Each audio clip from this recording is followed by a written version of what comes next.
தேவனுடைய வார்த்தை சொல்கிறது, மனுஷன் அப்பத்தினாலே மாத்திரமல்ல, தேவனுடைய வாயிலிருந்து புறப்படுகிற ஒவ்வொரு வார்த்தையினாலும் பிழைப்பான் என்று எழுதியிருக்கிறது. இதில் எழுதியிருக்கிற வார்த்தைகளை நான் விசுவாசிக்கிறேன். இயேசுவின் நாமத்தில் எல்லா நன்மைகளையும் பெற்றுக்கொள்வேன். ஆமேன். ஆதியாகமம் 1:28. பின்பு தேவன் அவர்களை நோக்கி, நீங்கள் பலுகி பெருகி பூமியை நிரப்பி அதை கீழ்ப்படுத்தி சமுத்திரத்தின் மச்சங்களையும் ஆகாயத்து பறவைகளையும் பூமியில் மேல் நடமாடுகிற சகல ஜீவ ஜந்துக்களையும் ஆண்டு கொள்ளுங்கள் என்று சொல்லி தேவன் அவர்களை ஆசீர்வதித்தார். ஆமென். இந்த மாதம் எல்லாவற்றையும் ஆண்டு கொண்டு எல்லாவற்றிலும் வெற்றி பெறுகிற மாதமாய் இந்த மாதத்தை கர்த்தர் நமக்கு கொடுத்திருக்கிறார். எல்லாவற்றிலும் வெற்றி பெறும்படி கர்த்தர் விரும்புகிறார். ஆமென்.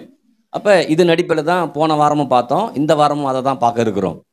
இந்த வருஷத்துடைய வாக்குத்தத்தம் என்ன பார்த்தோம்? ஜனவரி மாதம் யாக்கோபுடைய சிறையிருப்பை திருப்புகிற ஆண்டு. அப்போ எதெல்லாம் சிறைப்படுத்தப்பட்டிருக்கிறோமோ, சிறைப்பட்டு போயிருக்கிறோமோ, அதை எல்லாவற்றையும் இந்த வருஷத்தில் கர்த்தர் திருப்ப போகிறாரு. அதற்கேற்ற வார்த்தையில் கர்த்தர் கொடுத்துருக்க, அதை கொஞ்சம் விசுவாசிங்க, அதை நம்புங்க, அதை ஏற்றுக்கொள்ளுங்க. ஹல்லேலூயா. இன்னொரு காரியம் இன்னைக்கு பார்க்குறது என்னன்னா, ஆண்டு கொள்ளக்கூடிய ரீதியில் கர்த்தர் நம்ம நடத்த விரும்புகிறார். ஏன்னா பைபிள் சொல்லுது, சங்கீதம் 8:6 அழகா ஒரு வார்த்தை சொல்லுது, உம்முடைய கரத்தின் கிரியைகளின் மேல் நீர் அவனுக்கு ஆளுகை தந்து சகலத்தையும் அவனுடைய பாதங்களுக்கு கீழ்ப்படுத்தினீர். எல்லாவற்றையும் யாருக்கு கீழ்ப்படுத்தினாராம்? ஒரு மனுஷனுக்கு. ஆமென். அப்போ அந்த மனுஷனுக்கு எல்லாம் கீழ்பட்டுருக்குது. ஆனால் மனுஷன் அதுக்கு கீழே என்ன பண்ணுறான்? அப்போ இன்னைக்கு நீங்கள் எதெல்லாம் உங்களை கீழ்ப்படுத்துதோ அதை எல்லாவற்றையும் கர்த்தர் உங்களுக்கு கீழ்ப்படுத்தி வச்சுக்கிறாரு. நீங்கள் மேலே வரக்கூடியவர்கள். சொல்லுங்க, நான் மேலே வரக்கூடியவர்கள். ஆமென். அப்போ ஒவ்வொரு முறையும் நம்முடைய எண்ணங்கள், சிந்தைகள், யோசனைகள் எல்லாமே அதை குறித்த எண்ணமா என்ன பண்ணும்? இருக்கணும். அப்படி இருக்கும்போது அந்த ஆளுகை என்பது என்ன அப்படின்னு சொல்லும்போது தான் போன வாரம் கொஞ்சம் பார்த்தோம். எதை பார்த்தோம் ஞாபகம் இருக்குங்களா? அபிஷேகம் பண்ணப்பட்டிருக்கிறோம். நம்ம அபிஷேகம் பண்ணப்பட்டிருக்கிறோம். அந்த அபிஷேகமானது ஒரு காரியத்தை என்ன பண்ணும்? லெகுவா செய்து முடிக்கும். கோலியாத்தை எப்படி தாவீது வீழ்த்தினாரு? அவன் தாவீது தேவனால் அபிஷேகம் பண்ணப்பட்டவன். அப்போ அபிஷேகம் பண்ணப்பட்ட ஒரு தாவீதுக்கு முன்பாக எவ்வளோ பெரிய ஆளாக இருந்தாலும், எவ்வளோ பெரிய சவாலான விஷயமா இருந்தாலும் அது நிற்க முடியாதுன்னு பைபிள் சொல்லுது. இன்னைக்கு உங்களை பார்த்து கர்த்தர் சொல்றாரு, நீங்கள் அபிஷேகம் பண்ணப்பட்டவர்கள், உங்களுக்கு முன்பாக எந்த பிரச்சனையும் நிற்கவே முடியாது. எந்த பிரச்சனையா இருந்தாலும் அதை மேற்கொள்ளக்கூடிய எல்லா அத்தாரிட்டியும் கர்த்தர் நமக்கு என்ன பண்றாரு? எல்லா அதிகாரத்தையும் கர்த்தர் நமக்கு கொடுத்துருக்கிறார். அந்த அதிகாரத்துக்கு உட்பட்டு நான் வாழும்போது அந்த அதிகாரம் எனக்குள்ளார இருந்து செயல்பட என்ன பண்ணும்? ஆரம்பிக்கும். ஆமென். அப்ப தாவீது எல்லாவற்றையும் வெற்றி பெற்றானா? வெற்றி பெற்றான். அதே போல நான் என் வாழ்க்கையில் வரக்கூடிய எல்லா பிரச்சனைகளும் நான் வெற்றி மேல வெற்றி நான் என்ன பண்ணுவேன்? அடைவேன். அதான் பைபிள் சொல்லி, ஜெயத்தின் மேல் ஜெயமா. ஹல்லேலூயா. இல்லையா? பலத்தின் மேல் பலன், ஜெயத்தின் மேல். அப்ப நமக்கு பலன் உண்டா, ஆரோக்கியம் உண்டா, சுகம் உண்டா? உண்டு. அதை நான் அடையக்கூடிய எல்லா ஆண்டு கொள்ளக்கூடிய அத்தாரிட்டி கர்த்தர் நமக்கு என்ன பண்றாரு? கொடுத்திருக்கிறார். ஆமென். அதை நான் விசுவாசிக்காம, அதை நான் நம்பாம இருக்கும்போது அது எனக்குள்ளார வராது. நான் நம்ப வேண்டியது அவசியமாய். அதான் உங்க வாழ்க்கையில எது நடக்காம இருக்குதோ கர்த்தர் வார்த்தை சொல்லும் போது அதை அப்படியே நம்பணும். அதை நம்பும் போது கர்த்தர் அதை நிறைவேற்ற போதுமானவராய் இருக்கிறார். எத்தனை பேர் ஆமென் சொல்றது? அப்ப நீங்க பார்க்குற சவாலான விஷயமா இருக்கலாம், நடைபெற முடியாத காரியம் எதுவா இருந்தாலும் கர்த்தர் சொல்லிட்டாரா அது மாறும். அப்ப நான் யாரை சார்ந்து வாழ்கிறேன்?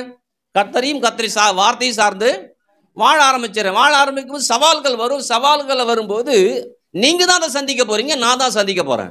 ஹல்லேலூயா. அப்ப இந்த காலை வேளையில நீங்கள் எல்லாவற்றையும் ஆண்டு அரசாட்சி செய்யக்கூடிய ராஜாவை போல கர்த்தர் வச்சுக்கிறார். அதான் போன வாரம் சொன்ன ஞாபகம் இருக்குங்களா? காட்டுக்கு ராஜா, ஆனா இந்த ராஜாவை எதிர்த்து வருது. இந்த ராஜாவை எதிர்த்து அந்த காட்டுக்கு ராஜாவா இருக்க சிங்கத்தால நிக்க முடியாது இல்லையா? ஏன்னா எல்லாத்தையும் கீழ்படுத்திட்டாரு. ஆனா கொஞ்சம் அது என்ன பண்ணுது? கொஞ்சம் காட்டலான்னு பாக்குது. ஆனா இவன் ஒரு பெரிய காட்டிடுறான் எல்லாம். நீ யோசிச்சு பாருங்க, வாழை பிடிச்சி அடிக்கல, வாயை பிடிச்சி கேட்கிறான். வாழை பிடிச்சிக்கிட்டு ஐயோ கடிச்சிருமோ அதெல்லாம் இல்லை, வாயை பிடிச்சி கடிக்கிற வாயையே அவனால் கீழ்ச்சி போட முடிகிறது. ஏன்னா அவ்வளோ பெரிய அபிஷேகம் அவனுக்குள்ளார என்ன பண்ணுது? அந்த வல்லமை அவனுக்குள்ளார வந்து வெளிப்பட ஆரம்பிக்கும். இன்னைக்கு உங்கள் வாழ்க்கையில் அப்படிப்பட்ட வல்லமை வெளிப்பட்டு தான் இருக்குது.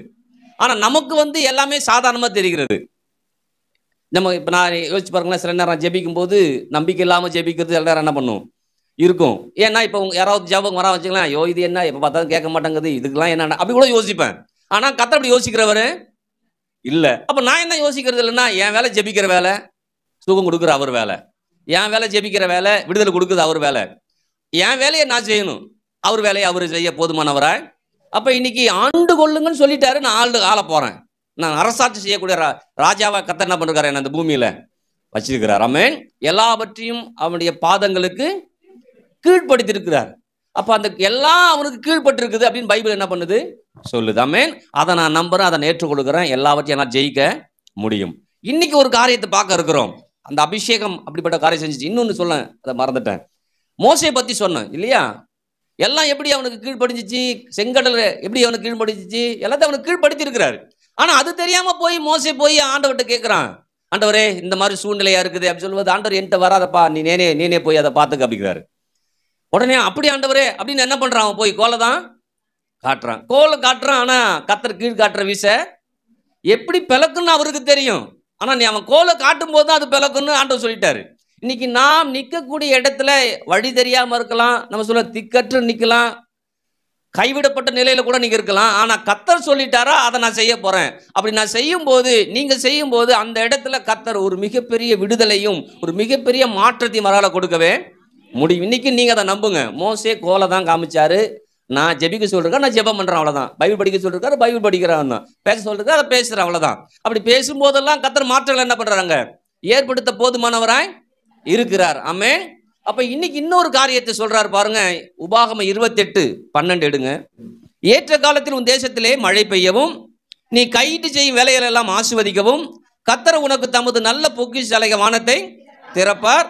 நீ அநேகம் ஜாதிகளுக்கு கடன் கொடுப்பாய், நீயோ கடன் வாங்காம எப்படி இருப்போமா, எப்படி இருப்போமா?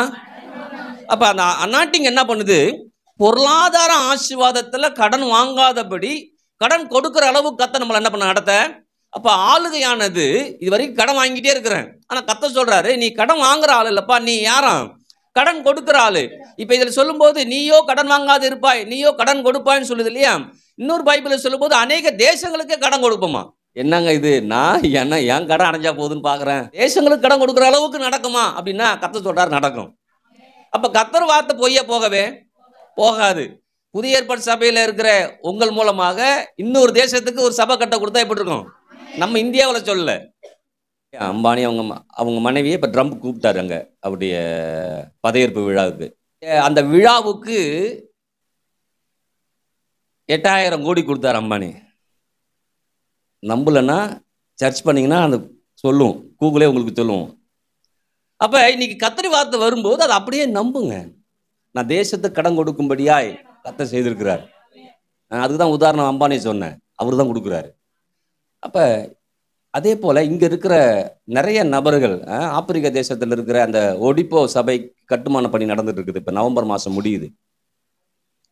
அந்த சபை கட்டுவதற்கு இங்க இருந்து கொடுத்துருக்குறாங்க, நம்ம இந்தியாவில இருந்து. பைபிள் ஒரு ஒரு குறிக்க வட்டத்துக்குள்ளார வைக்கல, நம்மள அது வைக்கவும் விரும்பல. ஹல்லேலூயா. அப்ப நீங்களும் நானும் நல்லா விளைவிக்கணும். இங்க பைபிள் சொல்லுது, நீயோ கடன் வாங்க மாட்டேன்னா சந்தோஷம்தான், கடன் கொடுப்பனா அவனுக்கா, நான் கடன் வாங்காம இருக்குதுன்னா ஓகே, நான் கடன் கொடுக்குற அளவுக்குலாம் எனக்கு வேணாம். ஏன்னா அவன் நல்லவனா இல்லை, இவன் நல்லவனா இல்லை, அவன் இப்படி இல்லை அப்படி இல்லை. இல்லை, கத்த சொல்லியிருக்கிறாரா, அது நிறைவேறுமா, அதை நான் நம்புறேன். ஹல்லேலூயா. அப்ப கடன் நீ உங்க பொருளாதாரத்துல இது வரைக்கும் கடன் வாங்குற மாதிரி இருக்குதுன்னா கத்தர் இந்த நாள் அதை இயேசுவின் நாமத்தில் அதை முறியடிச்சு இதெல்லாம் இல்லை, அதெல்லாம் மாற்ற முடியும்னு கத்த நம்ம கற்றுக் கொடுக்கிறார். ஆமென். எப்படி அது நடக்கும், அதை தான் இப்ப நான் எப்படி நடக்கும் மரியாள் கேட்பாங்கல்ல, எப்படி ஆகும், அதெல்லாம் கரெக்டு தான். பிறக்க போகுது, வளர போகுது, அதெல்லாம் ஓகே. முதல்ல பிறக்கணுமே, எப்படி அப்படி சொல்லும் போது கத்தர் அங்க சொல்றாரு, முதல் 3 காரியத்தை சொல்றாரு பாருங்க. ஒன்று, ஏற்ற காலத்தின் தேசத்துல ஒண்ணு மழை பெய்யும். 2வது, நீ கைட்டு செய்யும் வேலையெல்லாம் ஆசீர்வதிக்கப்படும். 3வது, கர்த்தர் தமது நல்ல பொக்கிஷ வானத்தை. அப்ப இந்த ஆசீர்வாதம், அதாவது கடன் வாங்காம கடன் கொடுக்கிற அளவுக்கு இந்த தேசத்துல மாத்திரமல்ல மற்ற தேசங்களுக்கு கடன் கொடுக்கிற அளவுக்கு கர்த்தர் நடத்துவார்னா என்ன செய்வார்னு கர்த்தர் சொல்றாரு. அதை மாத்திரம் நம்பிட்டீங்கன்னா நீங்க கீழே உள்ளது நடக்க ஆரம்பிக்கும். என்ன சொல்றாரு, உன் தேசத்துல மழை பெய்யும். 2வது என்ன சொல்றாரு, நீ கைட்டு செய்யற வேலையில உன் ஆசீர்வாதத்தை என்ன பண்ண உனக்கு கொடுப்பேன். 3வது, அப்ப யோசிச்சு பாருங்க, இது 3ஐயும் அவர் செய்யறாரு, நான் கடன் வாங்காம கடன் கொடுக்க போறேன். இந்த 3ஐயும் நம்பணும். அதை விட்டுட்டு நல்ல பொக்கிஷால எங்கங்க ஒன்றும் கிடைக்க ஒன்றும் இல்லை அப்படின்னீங்கன்னா பொக்கிஷாலை திறக்காது, அப்படியே மூடிக்கும். ஆனா ஆண்டவர் சொல்லியிருக்கிறாரு, என் கைட்டு செய்கிற எல்லா வேலையும் ஆசீர்வாதத்தை என்ன பண்றாரு? கொடுக்குறாரு. அப்ப வேலை செய்யணுமா? செய்யணும். உடனே வேலையை விட்டுட்டு பொக்கிஷாலை பார்த்துறதுக்கு இல்லை, எல்லாத்தையுமே கத்த கற்றுக் கொடுக்குறாரு. இங்க முதல்ல மழை பெய்யும்பா, நிலம் வச்சிருக்கிறியா, மழை பெஞ்சு விளைச்சல் வந்து அதில் ஒரு வெள்ளாமை என்ன பண்ணும், உனக்கு அது கொடுக்கும். இல்லை ஒன்று நிலம்லாம் ஒன்று என்கிட்ட இல்லை, நான் வேலை செஞ்சுதான் என் வாழ்க்கை நடத்துறேன் அப்படின்னா வேலை செய்யி, அதில் உனக்கு ஆசீர்வாதத்தை நான் என்ன பண்ணுறேன் உனக்கு. ரெண்டாவது சொல்றாரு, இன்னும் கொஞ்சம் உனக்கு அது ஒண்ணுமே இல்லையா, வானத்தை என்ன பண்றேன் உனக்காக நான் திறந்து பொக்கிஷாலை என்ன பண்றேன், கொட்டுறேன். ஹல்லேலூயா. அப்ப எல்லா விதத்திலும் நம்மளை ஆசீர்வதித்து நான் கடன் வாங்காதபடி மற்றவங்களுக்கு கடன் கொடுக்கிற அளவு கர்த்தர் நடத்தணும் கர்த்தர் விரும்புகிறார். ஆமென். அப்ப பொருளாதார ஆசீர்வாதத்துல ஒரு திருப்பு முனையை கர்த்தர் இந்த ஆண்டுகள், அதாவது இந்த மாதத்துல செய்ய விரும்புகிறார். இந்த மாதம் முழுக்க நீங்க எப்படிதான் யோசிக்கணும், எல்லாவற்றையும் ஆண்டு கொண்டு மேல வரக்கூடிய ஆண்டு. இந்த மாதத்துல நான் மேல வருவேன், நான் முன்னேறுவேன். ஆமென். எந்த அளவுக்கு முன்னேறுவேன்? கடனே வாங்காதபடி முன்னேறுவேன். சொன்னல, ஒரு ஆசிரியர் கடன் வாங்காம வீடு கட்டிருக்கிறாரு, 2 மாடி. எனக்கு ஆச்சரியமா இருந்துச்சு. அப்பதான் சொல்றாரு, பேக்ரவுண்டு பின்னாடி இயேசு இருந்திருக்கிறாரு. அப்ப ஏன்னா இயேசுட்ட வரும்போது உள்ளங்கள் மாறுகிறது, எண்ணங்கள் மாறுகிறது. இயேசுட்ட வந்து உள்ளமும் எண்ணமும் மாறவே இல்லைன்னு வச்சுக்கேன், ஒன்னும் வீட்டுல மாறவே. அப்போ உள்ளமும் எண்ணமும் மாறி வார்த்தைகள் மாற்றங்கள் வரும்போது அந்த வார்த்தையின் மாற்றத்தின் மூலமாக குடும்பத்தில் அதை பார்க்க முடியும். ஆமென்.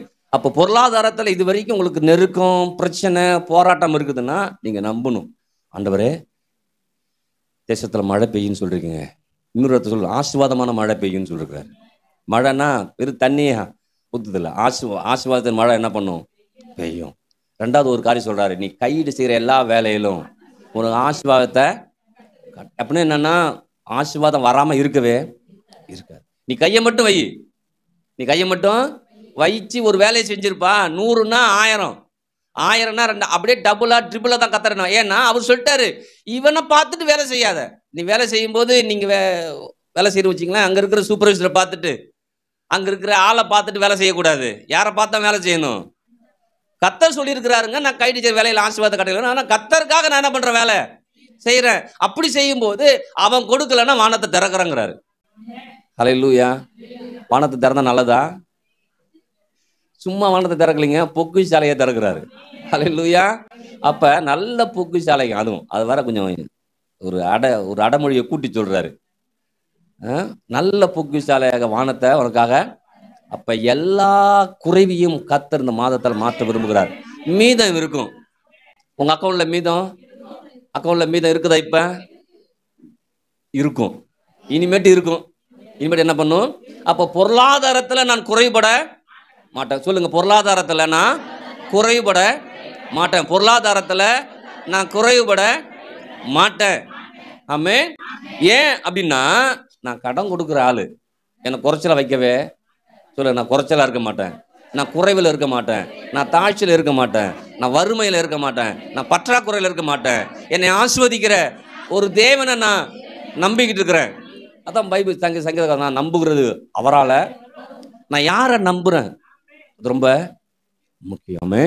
உங்களுக்கு ஒருவேளை வாழ்க்கையை குறித்து உங்களுக்கு நம்பிக்கை இல்லைன்னா வண்டி எடுத்துட்டு போய் கீழப்பரம்பைய சபையை மட்டும் பார்த்துட்டு வந்துருங்க. எனக்கு நம்பிக்கையே வரல பிரதர், இவ்வளோலாம் சொல்றீங்க கரெக்டு தான், இப்படி செய்வார் அப்படி செய்வார், வானத்தை திறப்பாரு, கொட்டுவாருன்னு சொல்றீங்க, அதெல்லாம் கரெக்டு தான். ஆனா நான் அதுக்கு நம்ப தயாரா இல்லைன்னு நீங்க முடிவு பண்ணீங்கன்னா வண்டி எடுத்துட்டு கீழப்பரம்பை போய் சர்ச்சை மட்டும் பார்த்துட்டு வந்துருங்க, நம்பிக்கை வந்துடும். ஹல்லேலூயா. அப்ப நானுமே அப்பதான் யோசிப்பேன், ஆண்டவரே நீங்க எம்மா கொடுத்தீங்கிறது முக்கியம் இல்லை, என்ன மாதிரி செய்திருக்கிறீங்க. ஹல்லேலூயா. அப்ப என்ன மாதிரி காரியத்தை கர்த்தர் செய்திருக்கிறார், அதான் எனக்கு அடையாளம், உங்களுக்கு அடையாளம். ஹல்லேலூயா. எனக்கு டவுட் வரும்போதெல்லாம் எதை தான் பார்க்கணும்? உங்களுக்கு டவுட் வரும்போதெல்லாம் எதை தான் பார்க்கணும்? விளங்குதா? நான் எதையும் பார்க்க மாட்டேன், ஆனா நம்பவே மாட்டேன் ஆண்டவரே, புண்ணியமே இல்லை. ஹல்லேலூயா. அப்ப நீங்க ஒரு முடிவு பண்ணணும், கர்த்தர் சொல்றாரு நான் கடன் கொடுக்கும்படி வருவேன்னு. ஹல்லேலூயா. நம்ம சபை கட்டும்போது அப்படியே 1.5 வருஷம் நின்று போச்சு இல்லையா? இன்னொரு சபை கட்டும்போது நாங்கள் போய் கொடுத்தோம். ஃபர்ஸ்ட் அமௌண்ட் நாங்கள் தான் கொடுத்தோம் பாருங்க. அவர் ஆச்சரியப்பட்டு போய், என்ன பாஸ்டர் நீங்களே கட்ட முடியாமல் வச்சுக்கிறீங்க, நீங்கள் வந்து கொடுக்குறீங்களே, ஐயா ஜெபம் பண்ணுங்க அப்போ தான் கட்டும். நாம் அதை வச்சா ஒரு வேலை செஞ்சுருக்கலாம், ஆனால் ஏன்னா நான் வெளியில் வர விரும்புகிறேன். ஒரு கட்டுக்குள்ளாரே இருந்து அதிலே உழன்று பெற நான் விரும்புவேன் இல்லை. இங்கே வாங்கினோமா, அங்கே கொடுத்தோமா, இங்கே வாங்கினோமா, அங்கே கொடுத்தோமா, இங்கே வாங்கி அப்படி இல்லை. எங்கேயும் வாங்காதபடி கொடுக்குறோமா. ஹல்லேலூயா. எத்தனை பேருக்கு விளங்கு சொல்கிறது? அப்போ இன்னைக்கு நீங்கள் முடிவு பண்ணணும். எப்போல்லாம் உங்களுக்கு அவநம்பிக்கை, சந்தேகமாக இருக்குது, ஒரே கவலையாக இருக்குதுன்னா வண்டி எடுத்து எங்கே தான் போகணும்? கீழப்பரம்பை போய் பார்த்துட்டு கத்தாவே ஸ்தோத்திரன்னு எத்தனை டைல்ஸ் போட்டுருக்குன்னு எண்ணிட்டு, எத்தனை ஸ்கட்டிங் இருக்குன்னு எண்ணிட்டு, கருப்பு எத்தனை, வெள்ளை எத்தனைன்னு எண்ணிட்டு வரணும். ஹல்லேலூயா. ஏன்னா கத்தரால் ஆயிற்று. ஹல்லேலூயா. இன்னைக்கு நீங்கள் முடிவு பண்ணணும். எல்லாரும் ஆச்சரியப்படும்படியாய் நான் கடனை கொடுக்குற அளவுக்கு. ஹல்லேலூயா. கடன் வாங்கி அடைக்க முடியலன்னு கடந்தவர்கள் கடன் கொடுக்குற அளவுக்கு நடக்குமா? நடக்கும். ஹல்லேலூயா. அப்போ இன்னைக்கு கர்த்தர் உங்களை பார்த்து சொல்கிறாரு, கடன் வாங்குற நீ, கடன் வாங்கிட்டு பயந்துக்கிட்ட கிடக்குற நீ, இப்படின்னு சொன்னா தான் விளங்கும். கடன் வாங்கிட்டு எப்போ கேட்பானோன்னு பக்குங்குது இல்லை, அதெல்லாம் கர்த்தர் மாற்றி அவனுக்கு முன்பாக கர்த்தர் கடன் கொடுக்குற அளவு கர்த்தர் என்ன பண்ணுறாரு? ஆமென். அப்போ வெறும் இது கடன் கொடுக்கறது மாத்திரம்னு சொல்ல வரல.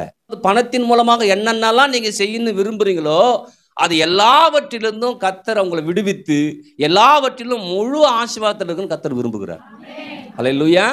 வெறும் பணத்துக்கு மாத்திரம் சொல்ல, தேவைன்னு வரும்போது எதில் உங்களுக்கு சிக்கல் இருக்குதோ அது எல்லாவற்றிலும் கர்த்தர் நீக்கிட்டு அதுலேருந்து ஒரு மிகப்பெரிய ஆசீர்வாதத்தின் மழையை பெய்ய வச்சு உங்களை நனைய வச்சு, ஹல்லேலூயா, அதை தான் சொல்கிறாரு. மழை பெய்ய வைக்கிறேன், கைட்டு செய்ய வேலையில் ஆசீர்வாதத்தை கொடுக்குறேன், நல்ல பொக்கிஷாலை திறக்கிறேன், நீ கடன் கொடுக்குற அளவுக்கு என்ன பண்ணுவேன்? அதுதான். இப்போ இதுக்கெல்லாம் ஆதாரம் என்ன? இன்னும் நான் உனக்கு விதிக்கிறேன் உன் தேவனை கர்த்தருடைய கட்டளை செய்தி கவனமாக இருக்கும்படிக்கு. அங்கே அலர்ட் பண்ணுறாரு ஆளை. எல்லாம் வரும், நான் வேடிக்கை பார்த்துட்டு வழியை உட்காந்துருக்காத, வார்த்தைக்குள்ளார வா, வார்த்தையை நம்பு, அதை தியானி, அதையே சார்ந்துரு, அதையே யோசிச்சுட்டு, அதெல்லாம் யோசிச்சுட்டு இருந்தா நீ கடன் கொடுக்குற அளவுக்கு வரும். நீங்கள் கடன் எப்படி கொடுக்கலான்னு யோசிச்சுன்னா கடன் கொடுக்குறத திணறுவ. கடன் வாங்கிட்டு தான் இருப்ப. கடன் கொடுக்குற அளவுக்கு எப்படி நடத்தணுங்கிறது கர்த்தர் சொல்றாரு. ஹல்லேலூயா. அப்ப இன்னைக்கு நல்லா முடிவு பண்ணும், அந்த மாதத்துல நான் எல்லா கடன்ல இருந்து வெளில வர போறேன். அதை தான் இங்க சொல்லிட்டு இருக்கேன். ஹல்லேலூயா. ஆண்டு கொண்டு அரசாட்சி செய்யக்கூடிய மாதம். இது வரைக்கும் உங்களை அந்த குழு ஆளுக பண்ணிருச்சு, ஆட்டி படைச்சிருச்சு. நீ கர்த்தர் சொல்றாரு, நீ ஆட்டி படைக்க போற. ஹல்லேலூயா. ஏன்னா நிறைய பேர் இப்பெல்லாம் சாட்சி சொல்றாங்க, நான் கடன் வாங்காம இருக்கிறேன். முன்னெல்லாம் கடன் வாங்கிட்டு தலைதறிக்க ஓடினவங்களாம் இப்போ சொல்கிறாங்க, நான் கடன் வாங்குறத நிறுத்திட்டேன், நான் நம்புகிறேன் இப்போ ஆண்டவரை, கடன் கொடுக்குற அளவுக்கு நடத்துகிறாரா இல்லையோ, ஆனால் கடன் வாங்குற அளவுக்கு நான் இல்லை அப்படிங்கிற நிலை கர்த்தர் நடத்திருக்கிறார். ஹல்லேலூயா. அப்போ இன்னைக்கு இதை நம்புங்க கொஞ்சம். நான் கடன் கொடுக்குற அளவுக்கு நான் மாறுவேன், அநேகருக்கு என் மூலமாக உதவிகள் என்ன பண்ணும், செல்லும். அந்த அளவுக்கு கர்த்தர் என்னை ஆசீர்வதிக்க விரும்புகிறார், உங்களை ஆசீர்வதிக்க விரும்புகிறார். அப்போ வெறும் குறைவுகளை பற்றி யோசிச்சுக்கிட்டு இருந்துடாதீங்க. கண்ணற்ற தவளை மாதிரி கடல்ல இருந்து நீச்சல் அடிச்சு போற மாதிரி யோசிச்சு பாருங்க கொஞ்சம். ஹல்லேலூயா. அப்ப இன்னைக்கு கர்த்தர் உங்களை பார்த்து சொல்றாரு, உன்னுடைய பொருளாதாரத்துல குறைவு வரவே. ஹல்லேலூயா. நீங்க குறைவு வரும்போது சொல்லணும், நீங்க குறைவில் இருக்கும்போது சொல்லணும், நான் நிறைவை தான் பார்ப்பேன், நான் ஏராளத்தை பார்ப்பேன், நான் தாராளத்தை பார்ப்பேன். இதுதான் என்னுடைய வார்த்தையா இருக்கணும், இதுதான் என்னுடைய யோசனையா என்ன பண்ணும் இருக்கணும். அப்படி இருந்துச்சுன்னா குறைவை பார்க்க முடியாது. ஹல்லேலூயா. சொல்றாரு இல்லையா, ஆகா சொல்றா பாருங்க, என் புள்ள சாகரத்தை நான் பார்க்க மாட்டேன். அவன் செத்துருவான் தான் தெரியுது, மாட்டேன் அப்படின்னா என்ன, ஏதோ ஒன்று நடக்கணுங்க. இன்னைக்கு ஏதோ ஒன்று நடக்கிறது இல்லை, ஒரு ஊற்று அங்கே இருக்கணும்.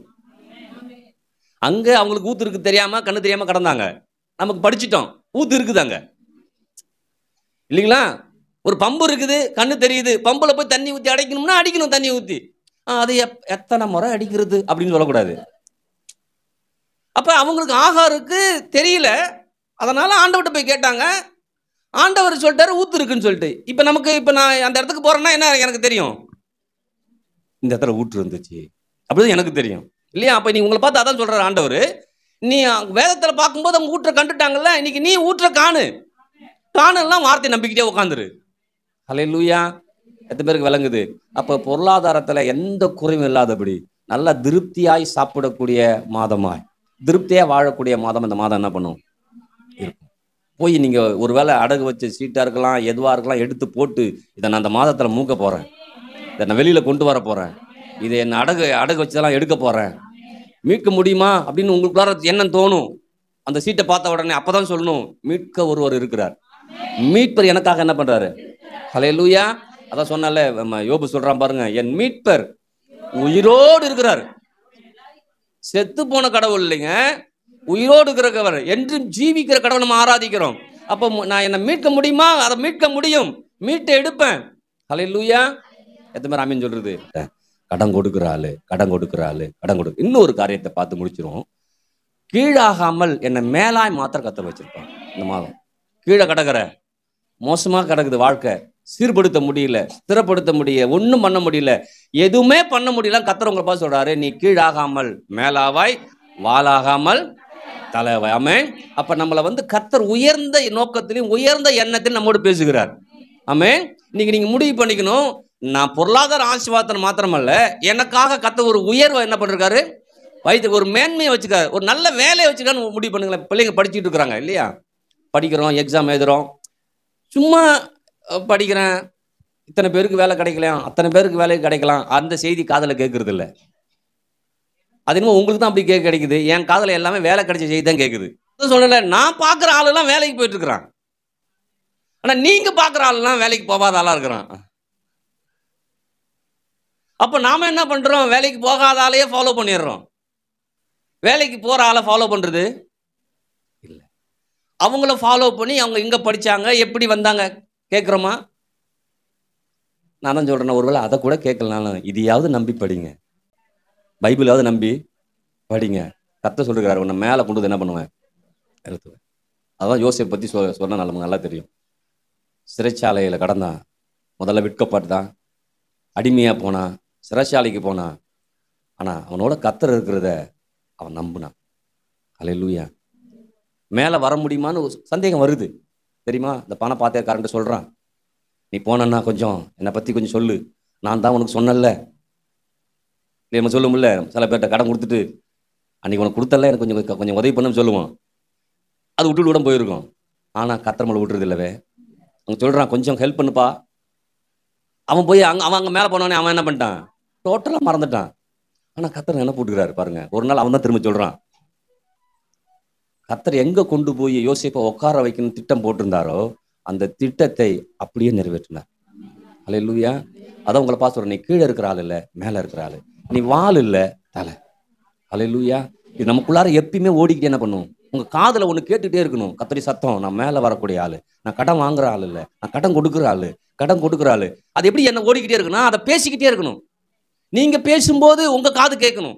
விசுவாசம் எப்படி வருது, கேள்வினால. அப்ப நீங்க வார்த்தைகளை பேச பேச உங்க காது கேட்கணும். காது கேட்கும்போது நீங்க பேசும்போது நடக்கிறத காட்டிலும் கேட்கும்போது நடக்கிற காரியங்கள் பெருசா இருக்கும்.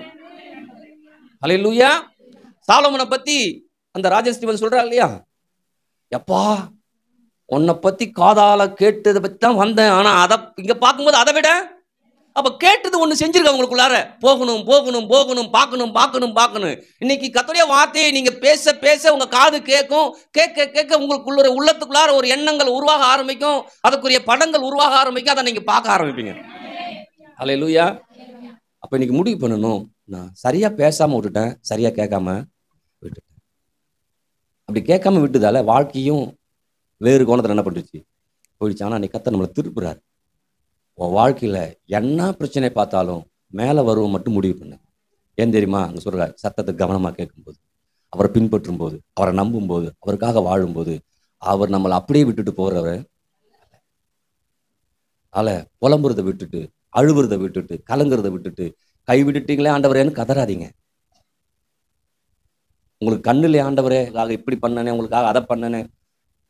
கர்த்தர் எப்படிப்பட்டவர் அறிவில் வளர ஆரம்பிங்க. ஹல்லேலூயா.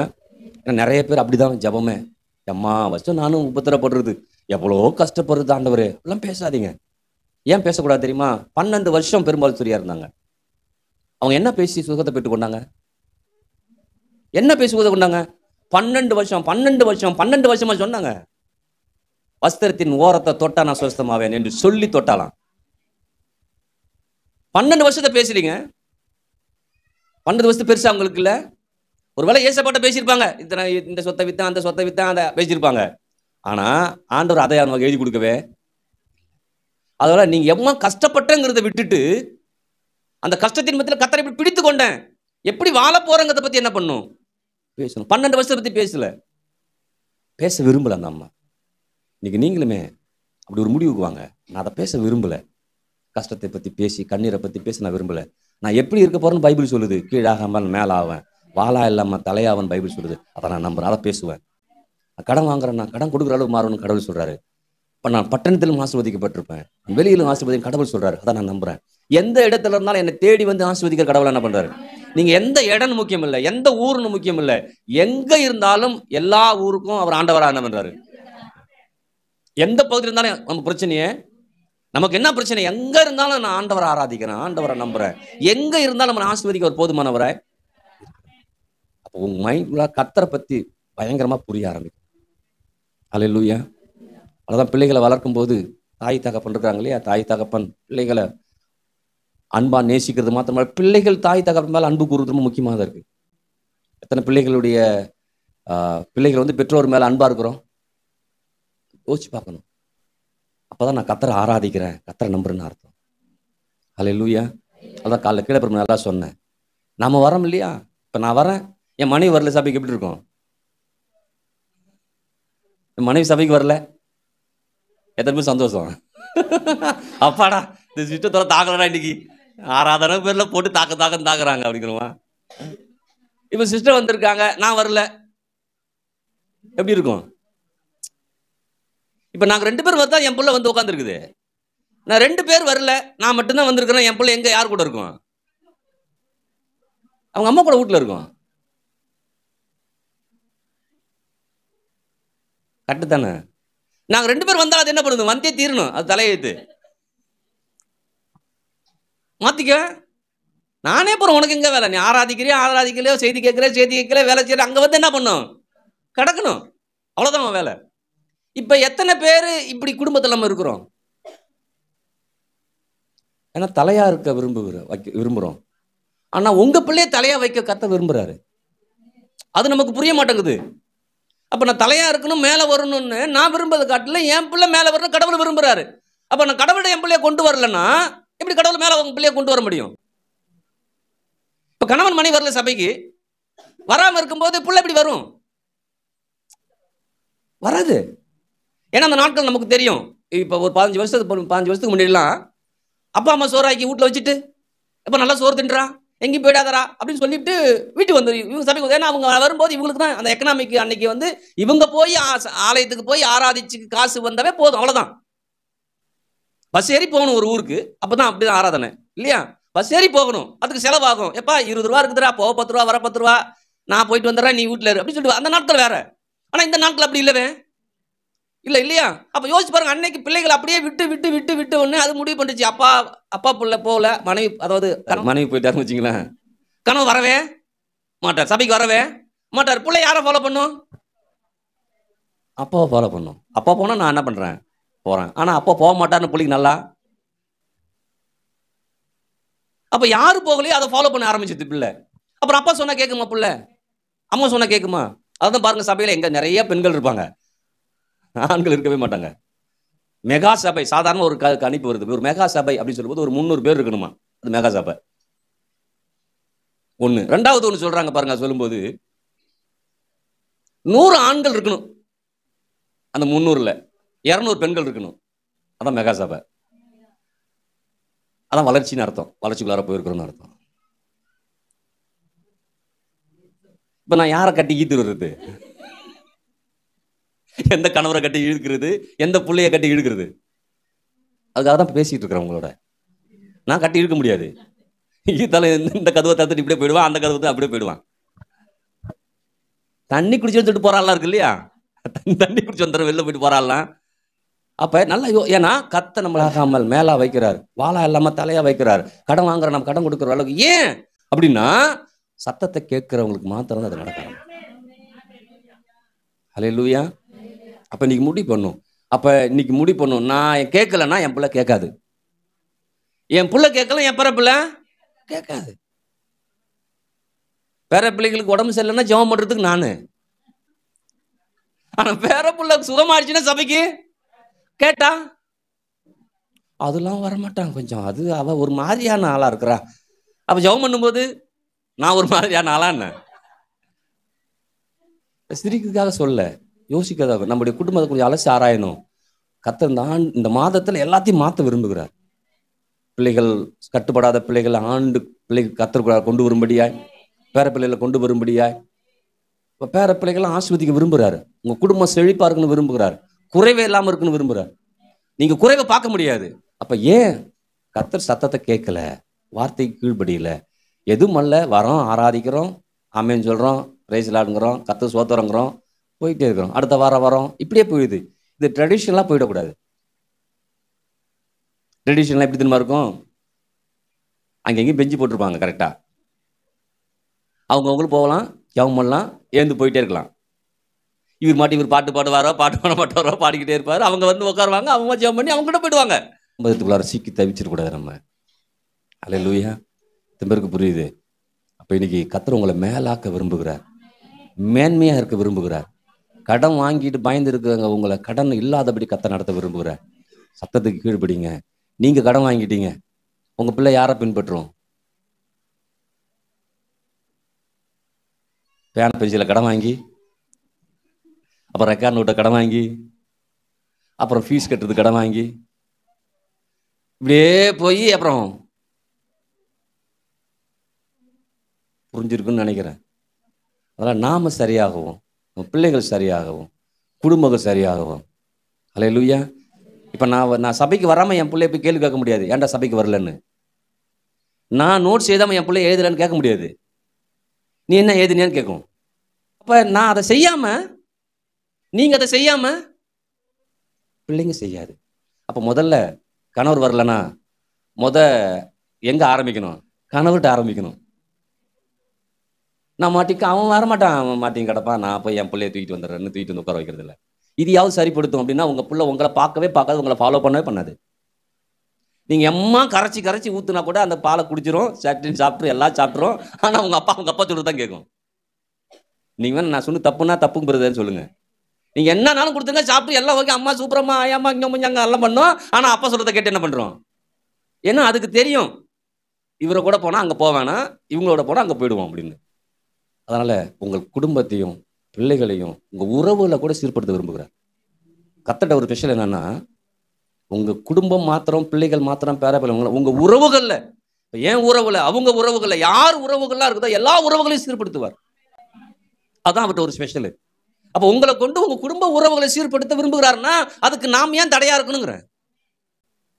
அப்ப நான் தடையா இல்லாம இருந்துட்டாவே என் உறவுகள் என்ன பண்றோம்? ரட்சிக்கப்படும் ஜெபம் பண்றோம்ல, எப்படி ரட்சிக்கப்படுவாங்க அவங்க?